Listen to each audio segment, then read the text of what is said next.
Good morning. Welcome to Time in His Word. Yesterday was a rough day, long day. Had to start early, get my stops off, and then had to hurry up and get down here where I load in the morning so I could stop my log book. But then I didn't clean up my trailer, pick up my straps and stuff and put them away because it was too hot. And then, like I said, I wanted to get down here and get off the clock. As you can see, I've got this orange, I don't know what color you call this t-shirt, but anyway, so I'm getting ready to load this morning. Have you ever thought about how you have to dress appropriately for work? For instance, it's not a requirement that we wear this shirt, this color of shirt, but so many places require it. It's not a requirement where I'm loading at, but so many places require it. At other places I load that it just gets to be a habit to throw this shirt on so that we're easily seen by the forklift operators or the overhead cranes when I'm inside a warehouse, that kind of stuff. It's a safety issue. Used to be orange, and then for some reason, after everybody bought orange, they switched to this stuff. But anyway, that's not what I'm getting at. What I'm getting at is that we have to dress appropriately for work. So, you know, if you work in a machine shop, you're going to have steel-toed shoes, long pants, long-sleeve shirts more than likely, safety glasses, maybe a welding mask if you weld. You know, some of the warehouses I go into, they have have to wear a hard hat, which I've never understood why they call it a hard hat. It's just plastic. If something falls on you, it's still going to hurt. But anyway, they call it a hard hat. It's plastic. I don't care for hats, but I have to wear it nonetheless. You have to have safety glasses with shields on the side. So if your regular glasses don't have shields on the side, then you have to either get shields or get safety glasses. They're rules.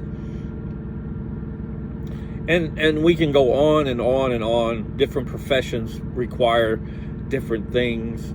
If you're a mechanic and you own your own shop, you get to set your safety rules per se.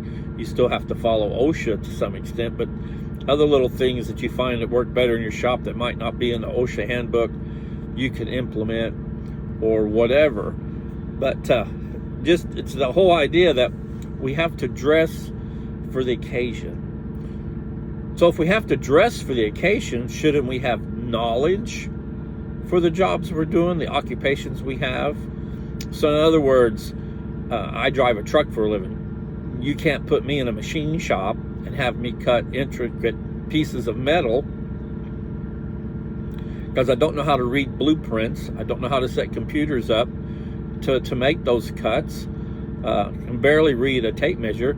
Those are things that I don't use in my everyday job. Now, you can take somebody out of a machine shop and you can put them in a big truck, and eventually they'll figure out how to do this job.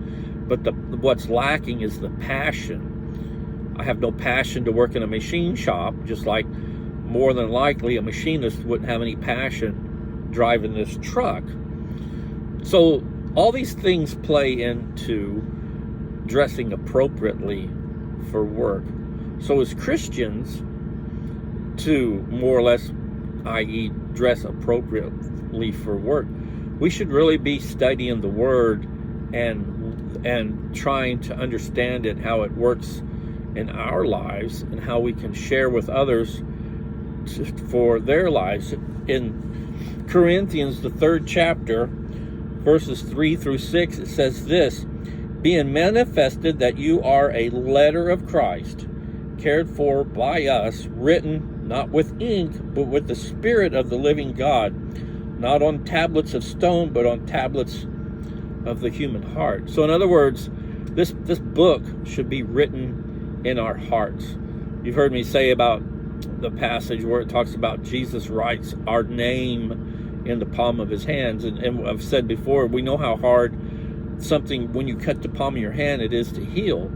So that analogy, that comparison there, is so that we can understand what he's getting at when he says he writes it in our name in the palm of his hand. It's saying that's going to be sore for a while. It's going to take a while for it to heal.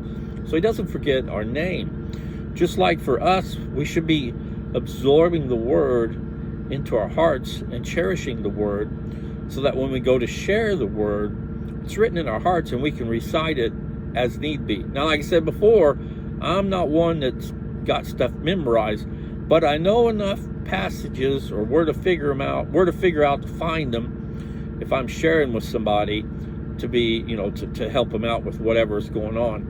And then plus I figured out an app on my phone that makes it even quicker.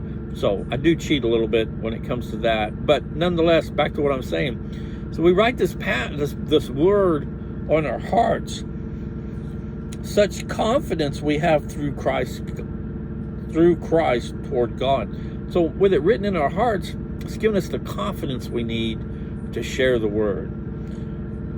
Not that we are adequate in ourselves to consider anything as coming from ourselves, but our adequacy is from God, who also made us adequate as servants of the new covenant, not of the letter, but of the Spirit. For the letter kills, but the Spirit gives us life. This passage to me is telling me, much like I have to dress appropriately for work, whatever my job may be, I in turn need to be acknowledged in the Bible, just as just like as if I'm getting ready for a job, because my job is to be a servant to God, and He wants us, instructs us to be witnesses for Him. Well, if we don't know the Bible, how can we be a witness for God? So that's why it's so important that we spend time in the Word and we write it in our hearts. But my question for you today is, are you dressed adequately for the task at hand?